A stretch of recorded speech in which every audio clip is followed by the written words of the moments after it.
Bible talks an awful lot about money. The church, however, does not. Maybe it's time we start. For the Colson Center, I'm John Stonestreet. This is Breakpoint.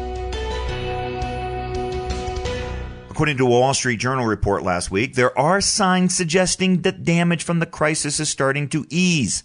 For example, though consumer spending fell a record 13.6% in April, personal income increased, and preliminary reports indicate a strong rise in consumer spending for May. Some department stores, like Macy's, are saying that their reopened stores are performing better than anticipated. This is welcome news in a year in which a health crisis birthed a financial crisis, complete with lost jobs, closed businesses, market craziness, even more eye-popping national debt, and a resurgence of socialist ideas. Still, if a flurry of coronavirus bankruptcy is on the way, as many suggest it is, uncertain is the only word to describe our economy's future. For example, it's not clear whether people spending money again is a sign of improved economic stability, or if people are just using stimulus checks to distract from the chaos and brokenness all around them, not to mention the loneliness they feel. After all, binge buying is, more often than not in our culture, just an attempt to fill the God-shaped hole in our hearts with stuff, to console ourselves from all the craziness of realizing this world is not under our control. Social unrest must factor in as well. Radical advocates of socialism and economic restructuring are always ready to hijack the causes of others, and the protests in the wake of the killing of George Floyd are no exception. Take, for example, Chaz or CHOP in Seattle, or groups like the Movement for Black Lives, which openly campaign for collective ownership and claim to be explicitly anti-capitalist. And of course, all of this is being done in the context of lousy civic and economic education.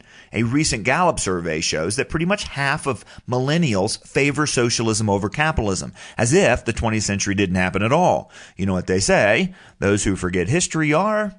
Given the economic turmoil, social unrest, and the growing misunderstanding of how economies function, what better time could there be to ensure that your kids and grandkids understand the fundamentals of money and stewardship from a biblical worldview, what money is for, and how it can be properly used to bless others and advance the kingdom?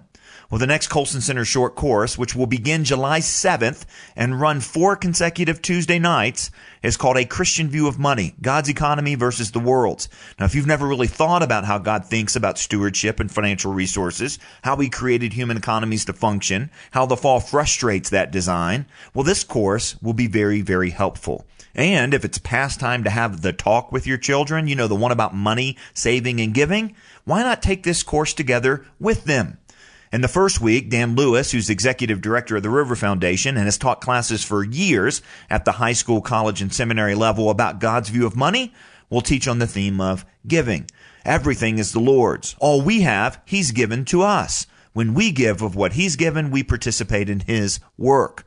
Ron Blue, founder of Kingdom Advisors and the Ron Blue Institute, will teach for week 2 about the theme of save. For a nation in incredible debt, and given the average consumer debt of Americans, there's hardly a more countercultural idea than having financial discipline now to create our own storehouses for living and giving beyond our earning years. And in week 3 of the Christian View of Money course, Brandon Sieben, president and CEO of Compass, and Ken Battles, executive director of Compass Urban Stewardship Ministries, will teach on how we might best differentiate between our wants and our needs.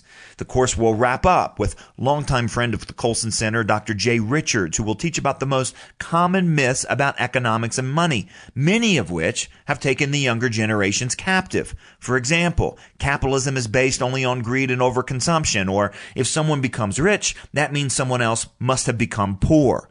This will be especially crucial content for young people right now.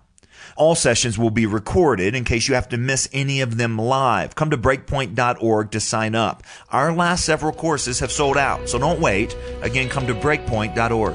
For Breakpoint, I'm John Stonestreet.